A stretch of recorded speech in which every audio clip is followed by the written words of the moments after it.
بزم سخن پورا معروف کی طرف سے آج شعری وربی نشست کا اہتمام کیا گیا ہے، جس میں بہت سارے شعراء حضرات، خطبہ حضرات اور علماء کرام تشریف لا چکے ہیں۔ ان تمام حضرات کا مرتبہ استقبال کرتے ہیں اور خیر مقدم کرتے ہیں۔ سامعین کرام، اردو زبان و ادب کی بقا اور حفاظت کے لیے جب تک کوئی تحریک نہیں چلائی جائے گی یا جب تک اردو زبان میں بات چیت کرنے والے، گفتگو کرنے والے زندہ نہیں رہیں گے،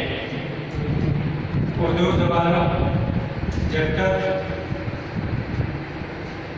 رسالے اور کتابوں میں زندہ نہیں رہے گی،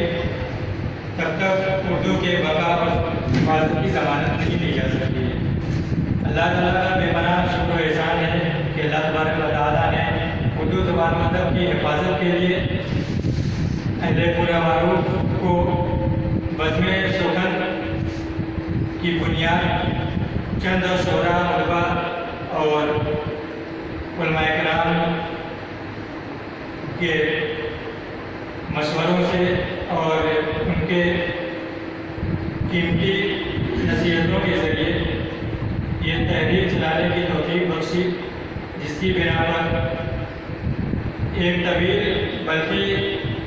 جب سے میں نے وہ سنبھالا ہے اس طرح کی بزم ابھی کسی بزم کا انعقاد نہیں ہوا تھا۔ اس سے پہلے بہت ساری تنظیمیں بنی، تحریکیں چلی، لیکن ایسی کوئی بزم نہیں بنی تھی جس کی ہر ماہ نشست ہو، شعری ہو یا ادبی نشست ہو۔ بہرحال یہ ہمارے لیے انتہائی خوشی کی بات ہے، چونکہ ہمارے پورا معروف میں نوجوان نسل اتنی ذہین ہے،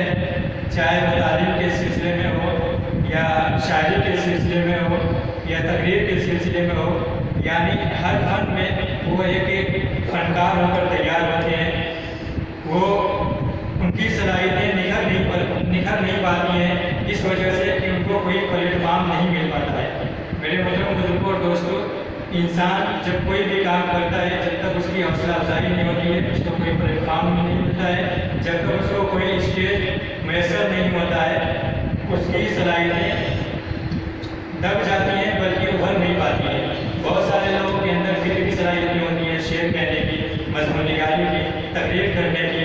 جب اس کو میدان ملتا ہے، جب وہ اس میں عملی طور پر اترتا ہے، کوشش کرتا ہے، تو اس کی صلاحیتیں پروان چڑھتی ہیں اور وہ ترقی کی منزلوں پر دھیرے دھیرے پہنچتا رہتا ہے۔ بہرحال میں آپ حضرات کے سامنے زیادہ میٹھی گفتگو نہیں کروں گا، اس لیے وقت بھی زیادہ ہو گیا ہے اور ہمارے شعراء کی فہرست میں نام بھی زیادہ ہے، چونکہ یہ بزم، یہ شعری نشست مغرب کے بعد رکھی گئی تھی، لیکن لوگوں کی مصروفیت کی وجہ سے لوگ تاخیر سے آئے۔ بہرحال میں باقاعدہ طور پر اس شعری اور ادبی نشست کا آغاز کرنے جا رہا ہوں، اور سب سے پہلے میں بارگاہ رسول اکرم صلی اللہ علیہ وسلم میں نذرانہ عقیدت پیش کرنے کے لیے ایک نوجوان مشہور و معروف شاعر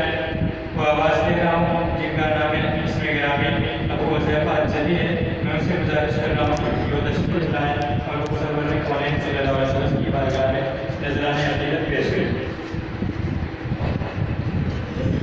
السلام علیکم۔ وعلیکم السلام۔